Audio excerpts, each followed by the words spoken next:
দেশের বিভিন্ন স্থানে কাল বৈশাখী ঝড়ের তাণ্ডবে জনজীবন বিপর্যস্ত।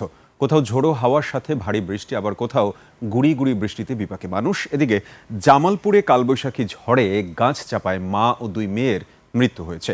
বজ্রপাতে নেত্রকোনায় ৩ জন এবং চট্টগ্রামে এক কৃষক নিহত হয়েছেন। প্রতিনিধিদের তথ্যচিত্রে সুমন সিদ্দিকী বাবুর রিপোর্ট। জামালপুরের মেলান্দহে কালবৈশাখী ঝড়ে গাছ চাপায় মা ও দুই মেয়ের মৃত্যু হয়েছে। স্থানীয়রা জানায়, রাত থেকে জেলা জুড়ে শুরু হয় ধমকা হাওয়া ও কালবৈশাখী ঝড়। এ সময়ে নিজ ঘরে ঘুমিয়েছিলেন খুকি বেগম ও তার দুই মেয়ে। রাতে ঝড়ে 3টি গাছ উপড়ে ভেঙে পড়ে তাদের ঘরের উপর। ঘটনাস্থলেই প্রাণ হারান তারা। রাতের বেলা যখন ঝড় বৃষ্টি হয়, গাছ ঘরের পিছনে 4টা গাছ ছিল। 4টা গাছ একসাথে ঘরের উপরে পড়ে যায়। পড়ে যাওয়ার কারণে ঘটনাস্থলে তারা মারা যায়। ঘরের পায়রা ছিল, পায়েরগুলি উনাদের 3 জনের ছাতির উপর দিয়ে চাপা খেয়ে একদম আসিল।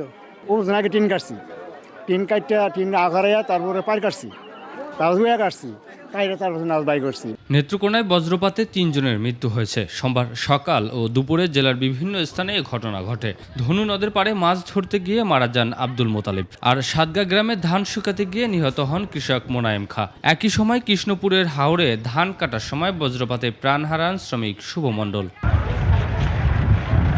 চট্টগ্রামের রাঙ্গুনিয়ায় শান্তিনিকেতন এলাকায় বজ্রপাতে এক কৃষকের মৃত্যু হয়েছে। স্থানীয়রা জানায়, হঠাৎ বাতাসের সঙ্গে বজ্রপাত শুরু হলে কৃষক বজ্রপাতে আহত হয়। তাকে উদ্ধার করে উপজেলা স্বাস্থ্য কমপ্লেক্সে নিয়ে গেলে চিকিৎসক তাকে মৃত ঘোষণা করেন। ময়মনসিংহে রাত থেকেই ঝড়ো হাওয়ার সঙ্গে বৃষ্টি হচ্ছে। মধ্যরাত থেকে সকাল 9টা পর্যন্ত প্রায় 50 মিলিমিটার বৃষ্টি রেকর্ড করেছে আবহাওয়া অফিস।